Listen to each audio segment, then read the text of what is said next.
Thank you, choir, and thank you, David, for filling in for Hannah. Today's just a hard service. It gets harder every year that I do it.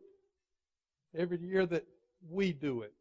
Somehow it just doesn't seem fair that I have to get up and speak after going through these names and looking out at you as a congregation.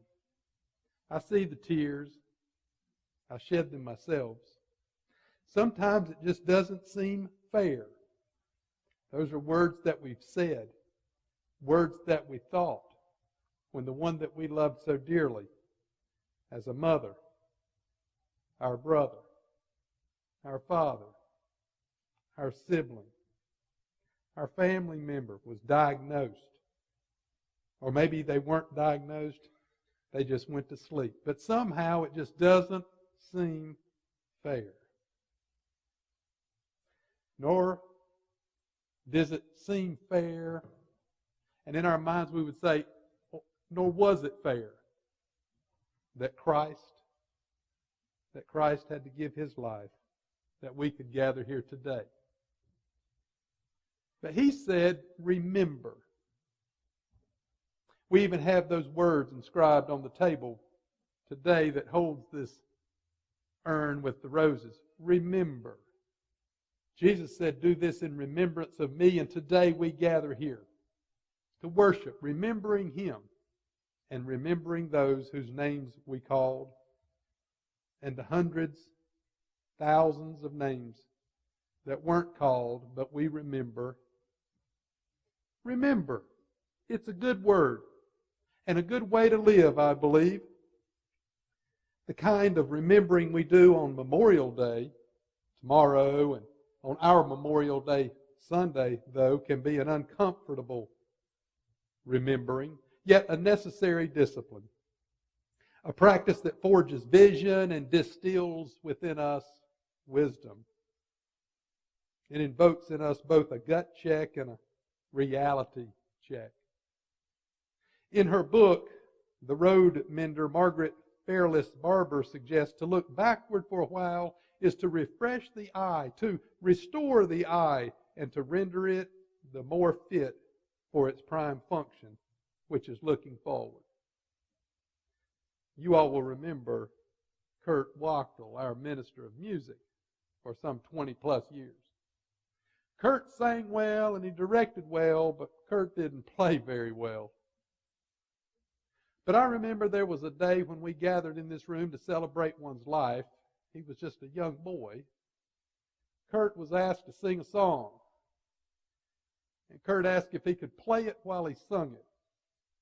The family said that would be fine. I was surprised that he asked that. And on that day, Kurt played and he sang.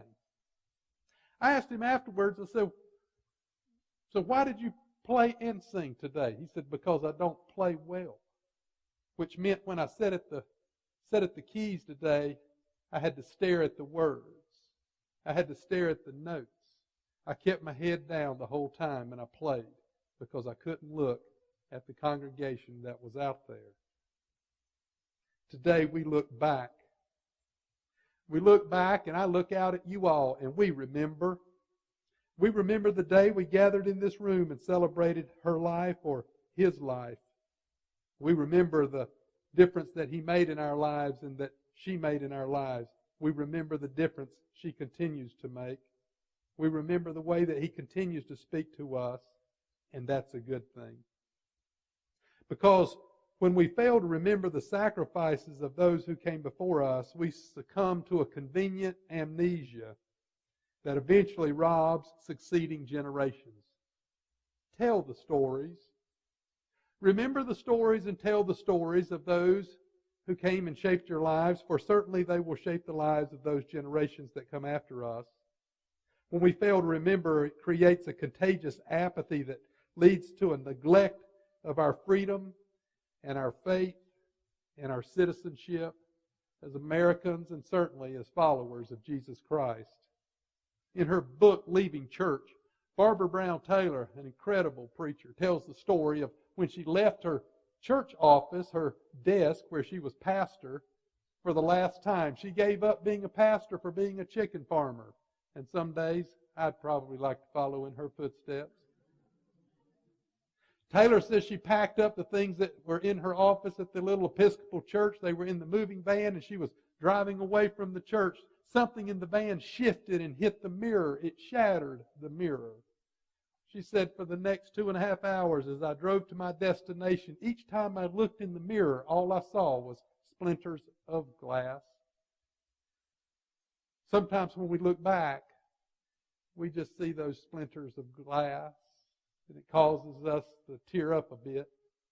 But there are other times when we look back, our heart is warmed, and we recognize that it is in looking back that allows us to continue to look forward. For me, Memorial Day raises more a feeling of observance rather than celebration. It's the day we remember those who, according to Henry Ward Beecher, hover as a cloud of witnesses above this nation and over this church. Yesterday, my wife and I made a drive through the Memorial Cemetery, the National Cemetery. The flags were flying, and oh, it was a wonderful sight. Not just the flags were there, though. There are also a lot of stories. There are a lot of stones. And on each of those stones, behind each of those flags is a name, and behind each of those names is a story. They represent lives that help to change ours. In a culture that is increasingly attention deficit, revisiting stories from the battlefield keeps us consciously aware of the harsh realities of war, as well as the great struggles our loved ones faced against the foes of physical degeneration and diseases that come into their lives that took them away from us. When we remember the fallen, we keep alive the legacies of valor and courage that inspire us and challenge us to be the persons that they knew that we could be, the persons they dreamed that we could be. In the Declaration of Independence, Thomas Jefferson wrote, "All men are created equal." That's a great statement. That's a great document. And that statement, all men are created equal, kind of tickles our ears. But equality is not something that a document can give. It's not something that a government can declare or grant or deny. Equality comes only by the intentionality of human beings that make equality so. Jefferson penned the words, but I'm not sure that he actually believed those words. He certainly did not live them out, for he was an owner of people. But there is hope in what he wrote. There is hope if we dig a little deeper. We discover that the root word for equal in Greek is one.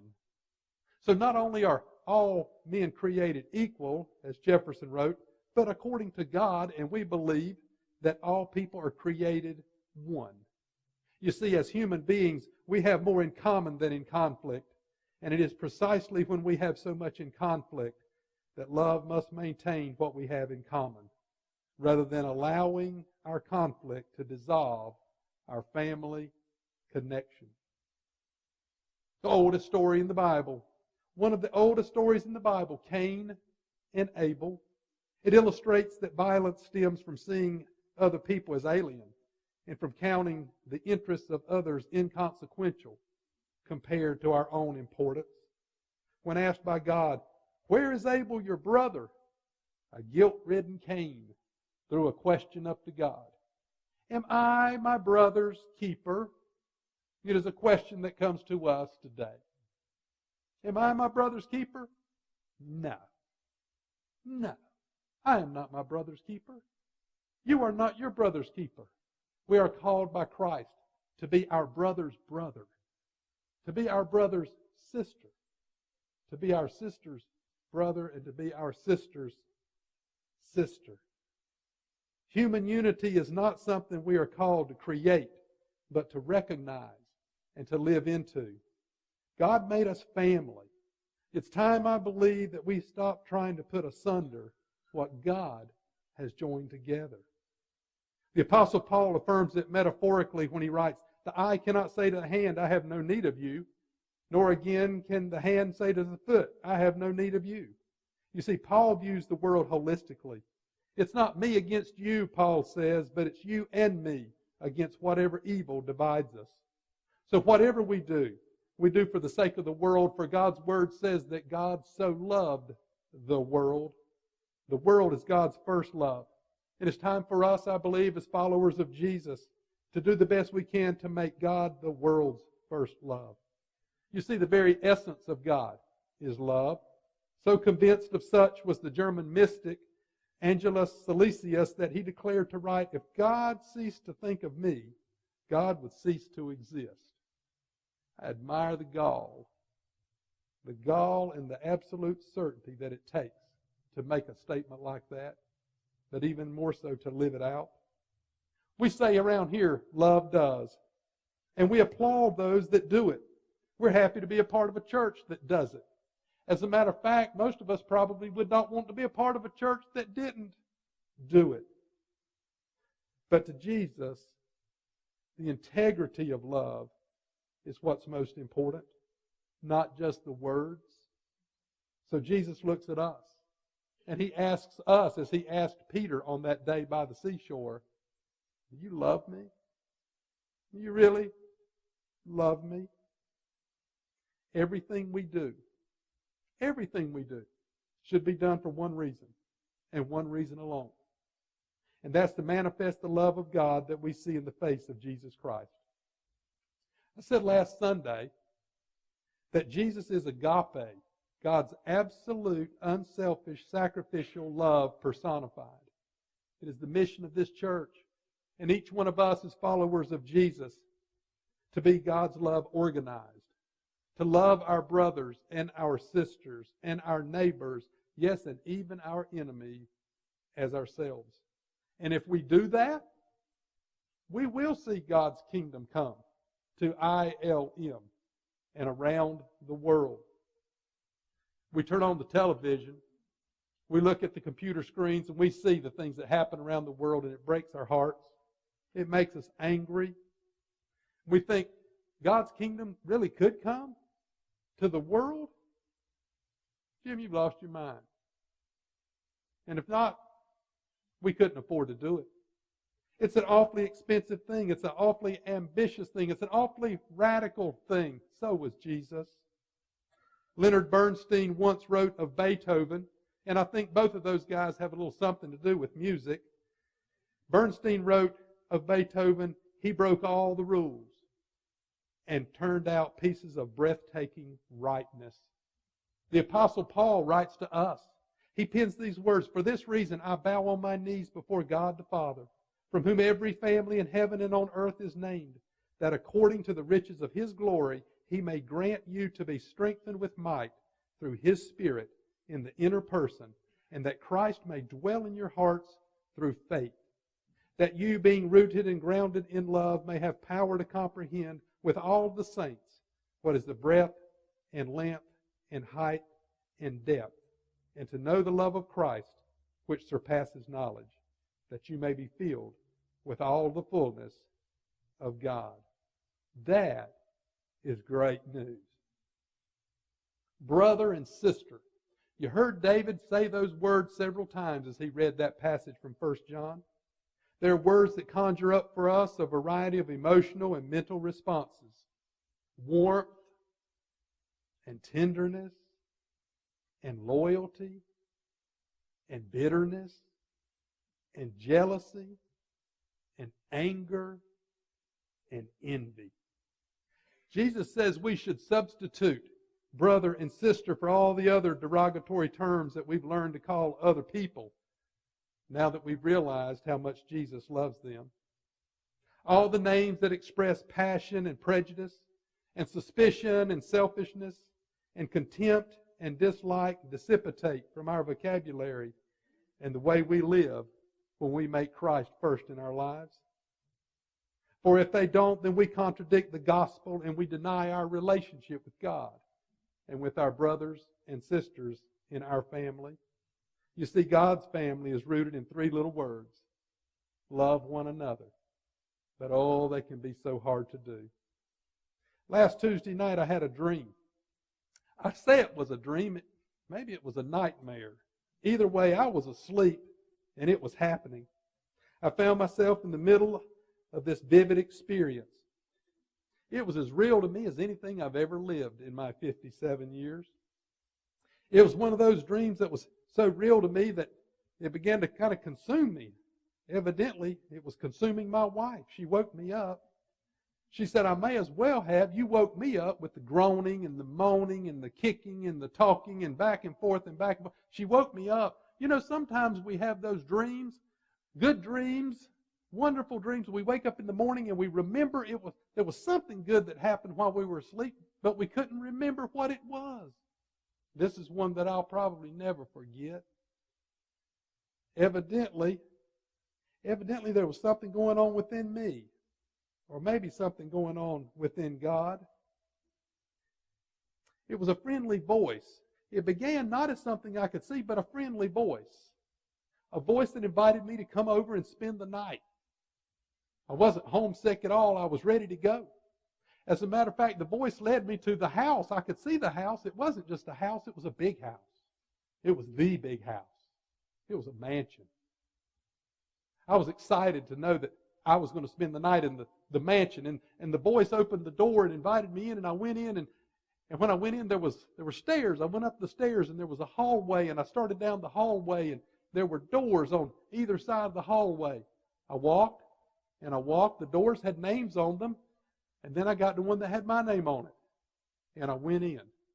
And when I went in, there in that room was my favorite colors. Soothing colors. Comforting colors.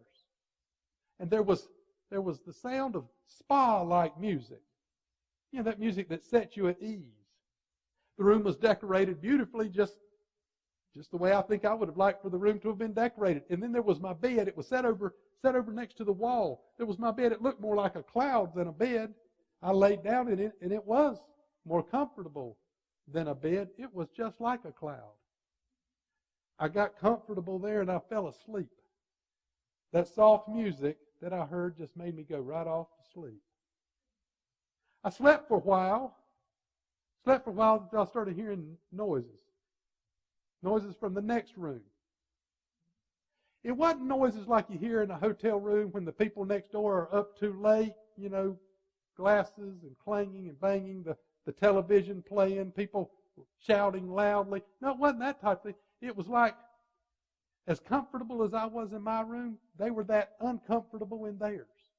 Moaning and groaning. There was something going on next door there. They were thrashing around in the bed. I could hear the sheets moving and the pillow being thrown around. I wasn't sure what was going on, but certainly they were either having a nightmare of turmoil or living in one. I couldn't go back to sleep. In my dream, I couldn't go back to sleep because of all the noise next door. I started to bang on the wall, but I decided not to. I was afraid I might wake up someone else. So I was just lying there. You know how it is when you're lying there in the middle of the night and you can't sleep? You hear everything. Tick, tick, tick. The tick of the clock sounded like it was amplified. Tick, tick. The faucet was dripping. Drip, drip, drip. I was lying there. Drip, tick, tossing, turning next door. I didn't know what it was. Finally, before I went back to sleep, I could hear whoever it was next door had gotten up.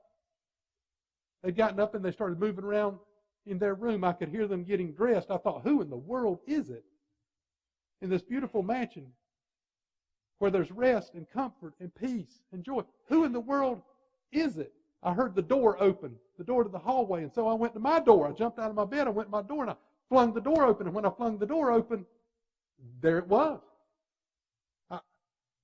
I saw the face that went with the voice. It was the face of Jesus. I guess it was Jesus. It was the face that I've always seen in those pictures around the church. That face that was right there was looking at me.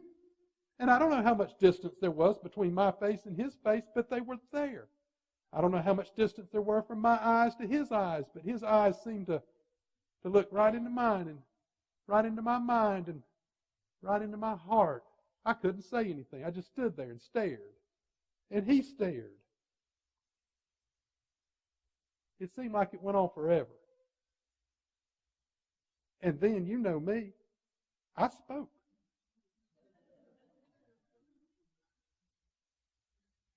I was stunned to see the face there, but I spoke.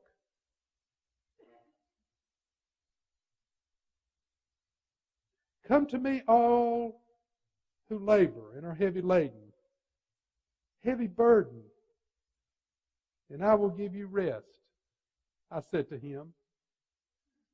But you are unable to rest. My peace I give to you is what you said, but you're unable to sleep peacefully. You promised you would send the Comforter, but you're unable to get comfortable.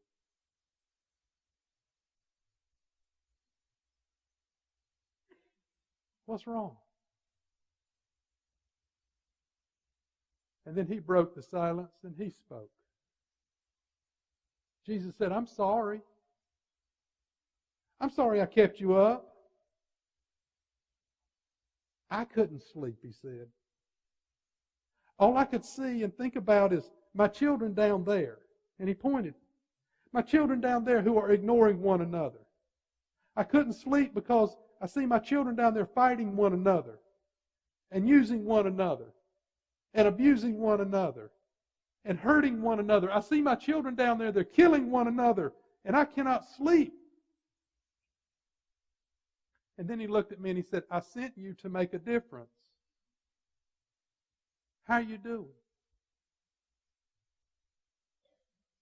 As followers of Jesus, we've been freed from sin. We've been commissioned by Christ to be Christ-like siblings. He looks at us and he asks us, how you do? Are you keeping Christ up? Or are you lifting Christ up? Our Savior said, when I am lifted up, I will draw all people unto myself. Wouldn't the world be a better place if that were so?